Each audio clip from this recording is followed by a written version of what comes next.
Books on Tape presents An End to Evil, How to Win the War on Terror, by David Frum and Richard Perle. Read by Robertson Dean. Chapter 1. What Now? These are the times that try men's souls. The summer soldier and the sunshine patriot will, in this crisis, shrink from the service of their country. But he that stands it now deserves the love and thanks of man and woman. Tyranny, like hell, is not easily conquered. Yet we have this consolation with us, that the harder the conflict, the more glorious the triumph. Thomas Paine, The American Crisis, 1780.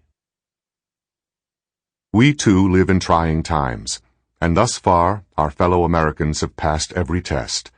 They have shown themselves, as President Bush said in his speech in the National Cathedral on September 14, 2001, generous and kind, resourceful and brave. They have fought and won 2 campaigns on the opposite side of the globe, saving millions of Afghans from famine and the nation of Iraq from tyranny. They have hunted down terrorists and killers while respecting the rights of the innocent. And they have uncomplainingly accepted inconvenience and danger through tiresome years of lineups at airports, searches at public buildings, and exposure to further acts of terror. Now comes the hardest test of all. The war on terror is not over. In many ways, it has barely begun. Al-Qaeda, Hezbollah, and Hamas still plot murder, and money still flows from donors worldwide to finance them.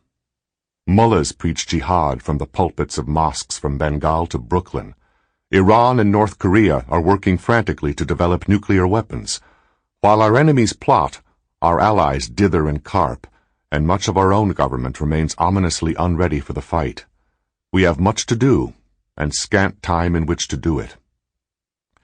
Yet at this dangerous moment, many in the American political and media elite are losing their nerve for the fight. Perhaps it is the political cycle. For some Democrats, winning the war has become a less urgent priority than winning the next election. Perhaps it is the media, rediscovering its bias in favor of bad news and infecting the whole country with its own ingrown pessimism. Perhaps it is Congress, resenting the war's cost and coveting the money for its own domestic spending agendas. Or perhaps it is just fatigue.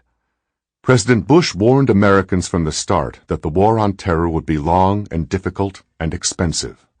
But in 2001, those warnings were just words. Today, they are realities. And while the American people have shouldered those realities magnificently, America's leaders too often seem to flinch from them.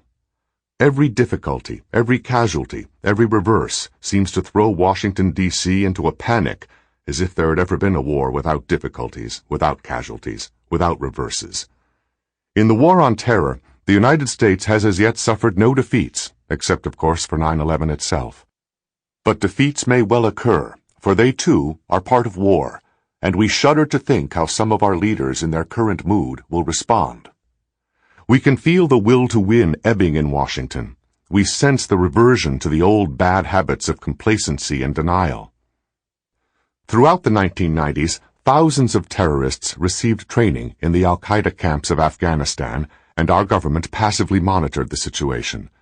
Terrorists attacked and murdered Americans in East Africa, in Yemen, in Saudi Arabia, and America responded to these acts of war as if they were ordinary crimes.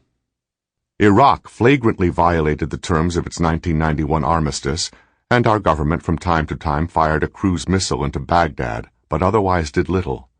Iran defied the Monroe Doctrine and sponsored murder in our own hemisphere, killing 86 people and wounding some 300 at a Jewish community center in Buenos Aires, and our government did worse than nothing. It opened negotiations with the murderers. Mullahs and imams incited violence and slaughter against Christians and Jews, and our government failed to acknowledge that anything important was occurring. September 11th is supposed to have changed all that. Since the attacks on the World Trade Center and the Pentagon, terrorism has become the first priority of our government. Or so it is said. But is it true? The forces and the people who lulled the United States into complacency in the 1990s remain potent today, and in the wake of the victories in Afghanistan and Iraq, they are exerting themselves ever more boldly. With a few stalwart exceptions, such as Senator Joe Lieberman, the administration's Democratic opponents seem ready to give up the fight altogether. They want to give up on Iraq. They denounce the Patriot Act. They condemn President Bush's policies, in the words of Richard Gephardt, as a miserable failure. Traveling to France in October 2003 to criticize her country, former Secretary of State Madeleine Albright declared, "Bush and the people under him have a foreign policy that is not good for America, not good for the world." But as to what to do instead, they say nothing, leaving the impression that they wish to do nothing. Nor is it only the president's political opponents who seem bereft of ideas. At the State Department, there is constant pressure to return to business as usual, beginning by placating offended allies and returning to the exaggerated multilateral conceit of the Clinton administration. Generals, diplomats, and lawmakers who retired and now work for the Saudi government or Saudi companies huff and puff at the damage the war on terror is doing to the U.S.-Saudi relationship. Members of Congress complain about the cost of fighting terror. On television, respected commentators intone about quagmires and overstretch. Leading journalists deplore Muslim and European anti-Americanism in a way that implies we are its cause. If you ask them, many of these respectable characters will insist that they remain keen to wage war on terrorism. But press them a little, and it quickly becomes clear that they define terror very narrowly. They are eager to arrest the misfits and thugs who plant bombs and carry guns. But as for the larger networks that recruit the misfits and thugs, as for the wealthy donors who pay the terrorists' bills, as for the governments that give terrorists aid and sanctuary, as for the larger culture of incitement and hatred that justifies and supports terror, all of that they wish to leave alone. As the inevitable disappointments and difficulties of war accumulate, as weariness with war's costs and rigors spreads, as memories of 9/11 fade, the advocates of a weaker line against terror have pressed their timid case. Like rust and mildew, they make the most progress when they receive the least attention, for their desired policy coincides with all the natural predilections of the government. President Bush's war on terror jerked our national security bureaucracy out of its comfortable routines. He demanded that the military fight new wars in new ways. He demanded that our intelligence services second-guess their familiar assumptions. He demanded that the State Department speak firmly and forcefully to those who claim to be our friends. He demanded that our public diplomacy make the case for America without apology. He demanded fresh thought and strong measures and clear language, none of which comes naturally to any part of the vast bureaucracy that Americans employ to protect the nation.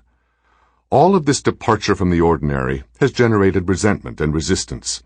The resistors are supported by the heavy weight of inertia, by every government instinct toward regularity and predictability and caution, by all the bureaucracy's profound aversion to innovation, controversy, and confrontation. And let us not forget that, for all the bravery of our soldiers, our military is a bureaucracy too. It didn't like being told that cavalry had to make way for the tank and the battleship for the aircraft carrier. It doesn't like it any better when contemporary modernizers tell it that artillery must give way to the smart missile, or that conventional tactics must be reinvented for a new era. Really, it's no wonder that those few policymakers who have urged a strong policy against terror have been called a cabal. To the enormous majority in any government who wish to continue to do things as they have always been done, the tiny minority that dares propose anything new will always look like a presumptuous, unrealistic, intriguing faction. Taken all in all, it could well be said that we have reached the crisis point in the war on terror. The momentum of our victories has flagged, the way forward has become uncertain, and the challenges ahead of us more complex. The ranks of the faint hearts are growing, and their voices are echoing ever more loudly in our media and our politics. Yet tomorrow could be the day that an explosive packed with radioactive material detonates in Los Angeles, or that nerve gas is unleashed inside a tunnel under the Hudson River, or that a terrible new disease breaks out in the United Kingdom. If the people responsible for the 9/11 attack could have killed 30,000 Americans, or 300,000, or 3 million, they would have done so. The terrorists are cruel, but they are not aimless. Their actions have a purpose. They are trying to rally the Muslim world to jihad against the planet's only superpower and the principal and most visible obstacle to their ambitions. They commit terror to persuade their potential. Sample complete. Ready to continue?